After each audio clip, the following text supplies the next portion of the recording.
Here now, the aforementioned Ben Shapiro, editor-in-chief of the Daily Wire, who wrote today's 5 reasons why Oprah would win and 5 reasons why she could lose. Ben, good evening. Good to see you as always. We thought that a matchup between Hillary Clinton and Donald Trump was going to be fascinating, and indeed it was. But this could be a whole new level. No question. I mean, Oprah Winfrey is the most well-known person probably on planet Earth outside of President Trump. So you'd have two of the most high-profile people in American history battling it out. She obviously is another self-made billionaire.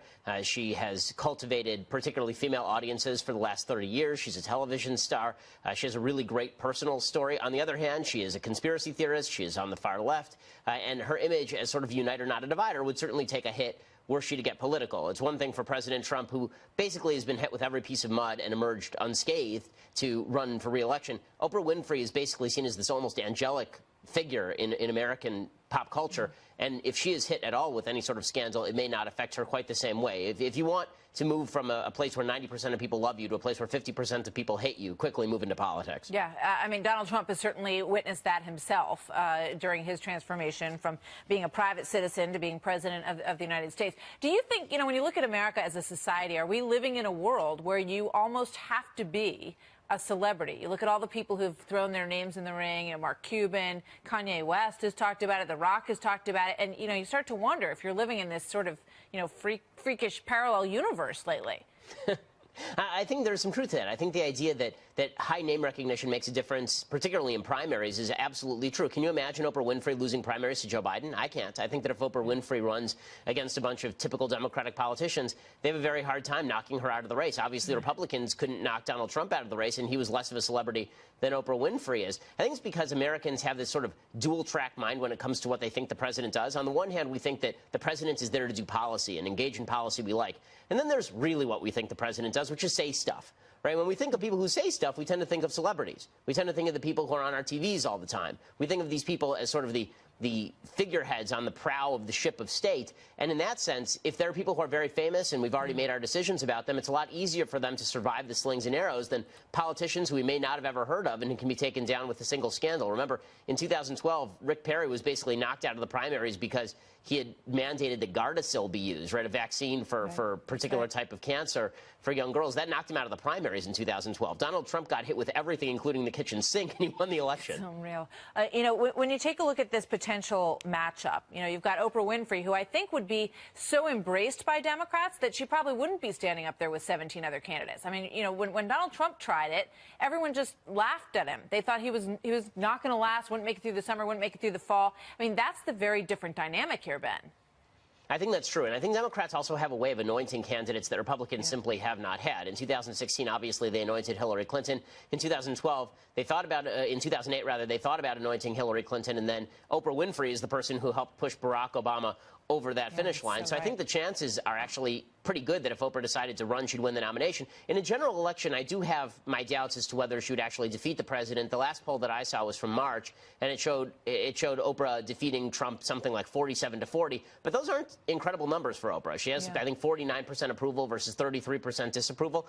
Wait till she actually has to go through a political cycle or two and see how those numbers hold up. I got to let you go, but one last thing. You sort of went out on a limb today. You said you don't think she was that brave. Everybody on that room was up on their feet. And you said she wasn't brave last night. What did you mean?